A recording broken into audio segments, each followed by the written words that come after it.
வணக்கம். ஒரு நிமிஷம் யோசிச்சு பாருங்க. நீங்க ஒரு குற்றச்சாட்டுல மாட்டிருக்கீங்க, முன்ஜாமீன் கேக்குறீங்க. ஆனா கோர்ட் உங்களுக்கு ஜாமீன் தரவும் இல்ல, தரமாட்டேன்னு சொல்லல. பதிலுக்கு 6 வருஷம் உங்களை சும்மா காக்க வைக்குது. இது எந்த விதத்துல நியாயம்?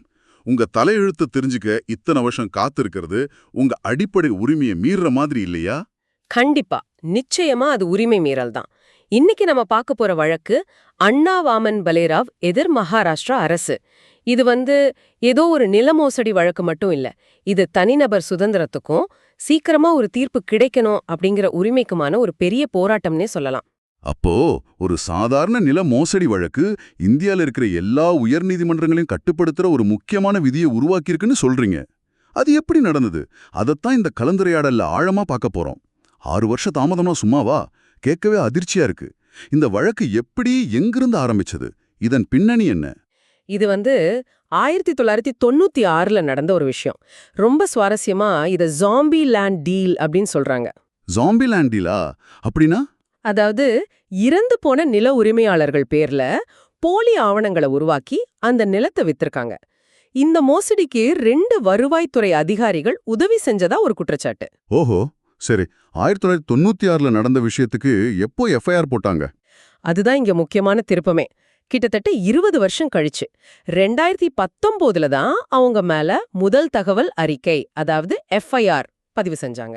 20 வருஷத்துக்கு அப்புறமாவா? ஆமா. இப்போ கைது பண்ணிடுவாங்கன்னு தெரிஞ்சதும் அவங்க முன்ஜாமீன் கேட்டு கோர்ட்டுக்கு போனாங்க. சரி, முன்ஜாமீன் கேட்கறது ஒரு இயல்பான சட்ட நடைமுறை தானே? அதாவது போலீஸ் கைது பண்றதுக்கு முன்னாடியே கோர்ட்டுக்கிட்ட பாதுகாப்பு கேட்கறது. குற்றவியல் நடைமுறை சட்டம் பிரிவு 438 கீழ இது வருது. இதுல என்ன சிக்கல் வந்தது? அதுவும் 6 வருஷம் இழுத்தடிக்க. சிக்கல் அங்கதான் ஆரம்பிச்சது. உயர்நீதிமன்றம் அவங்களுக்கு இடைக்கால பாதுகாப்பு கொடுத்துருச்சு. Interim protection. சரி. ஆமா, அதாவது வழக்கின் இறுதி தீர்ப்பு வர்ற வரைக்கும் அவங்கள கைது பண்ணக்கூடாதுன்னு சொல்லிட்டாங்க. ஆனா அவங்களுக்கு அந்த முன்ஜாமீன் மனு இருக்கு இல்லையா, அது எந்த முடிவும் எடுக்காம 6 வருஷமா அப்படியே கிடப்பில போட்டாங்க. 6 வருஷம் நினைச்சு பார்க்கவே முடியல. ஒருத்தரோட வேலை, குடும்ப வாழ்க்கை, மன நிம்மதின்னு எல்லாமே கேள்விக்குறியாகிடும் இல்லையா? சட்டத்தோட பார்வையில இது வெறும் ஒரு மனுவா இருக்கலாம். ஆனா சம்பந்தப்பட்ட மனுஷனுக்கு இது ஒரு வாழ்க்கை. மிக சரியா சொன்னீங்க. இந்த தாமதத்தை தான் உச்சநீதிமன்றம் ரொம்ப கடுமையா கண்டிச்சது. ஒருத்தர் தலைக்கு மேல கத்தி தொங்கிட்டே இருந்தா எப்படி இருக்கும்? அதான் டமோக்கில்ஸின் வாள்னு சொல்லுவாங்க. ஆமா. ஒரு முடிவும் சொல்லாம ஒருத்தரை பல வருஷம் பதட்டத்திலேயே வச்சிருக்கிறது நம்ம அரசியல் சாசனத்தோட 21வது பிரிவு கொடுக்கிற தனிநபர் சுதந்திரத்தை நேரடியா தாக்குறதுக்கு சமம்னு சொன்னாங்க. இதுக்காக மகாசாசனம் பத்தியெல்லாம் பேசினாங்களே. ஆமா, உச்சநீதிமன்றம் கிட்டத்தட்ட 800 வருஷம் பழமையான மகாசாசனத்தை, அதாவது மேக்னா கார்ட்டாவை மேற்கோள் காட்டுச்சு. அதுல யாருக்கும் நீதியை விற்கவோ மறுக்கவோ தாமதப்படுத்தவோ மாட்டோன்னு ஒரு புகழ்பெற்ற வரி இருக்கு. அந்த அடிப்படை உரிமையே இங்க மீறப்பட்டிருக்குன்னு கோர்ட்டு கருதுச்சு. அப்போ உச்சநீதிமன்றம் என்ன தீர்ப்பு கொடுத்தது? 2 முக்கியமான முடிவுகளை எடுத்தாங்க. முதல்ல, இந்த மோசடியோட தீவிரம் ரொம்ப அதிகம். அதனால அந்த அதிகாரிகளோட முன்ஜாமீன் மேல்முறையீட தள்ளுபடி செஞ்சாங்க. அவங்கள காவல்ல எடுத்து விசாரிக்கணும்னு உத்தரவிட்டாங்க. சரி, 2வது முடிவு என்ன? அதுதான் எல்லா நீதிமன்றங்களையும் மாத்தப் போற விஷயமா? ஆமா. 2வதா மிக முக்கியமான ஒரு புதிய விதியை உருவாக்குனாங்க. இதுதான் 2 மாத விதி. 2 மாத விதியா? ஆமா.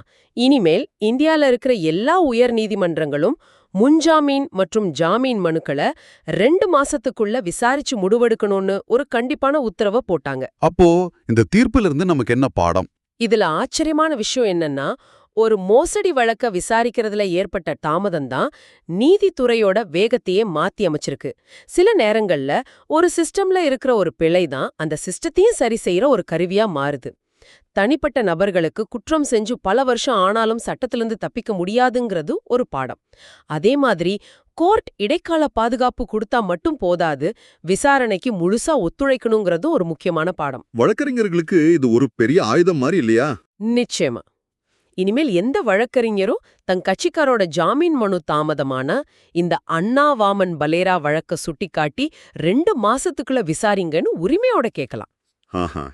20 வருஷம் பழைய ஒரு நிலமோசடி வழக்கு இந்திய நீதித்துறையோட வேகத்துக்கு ஒரு புது காலக்கெடுவை நிர்ணயிச்சிருக்கு. இந்த 2 மாத விதி நீதித்துறையோட செயல்திறனை அதிகப்படுத்துறதுக்கான ஒரு நல்ல தொடக்கம்தான். ஆனா நம்ம நீதிமன்றங்கள்ல கோடிக்கணக்கான வழக்குகள் தேங்கி கிடக்குது. இந்த சூழல்ல இந்த காலக்கெடு ஒரு நடைமுறைக்கு சாத்தியமான தீர்வா இல்ல வெறும் காகிதத்துல இருக்கிற விதியா மாறிடுமா? இத பத்தி நீங்க என்ன நினைக்கிறீங்க?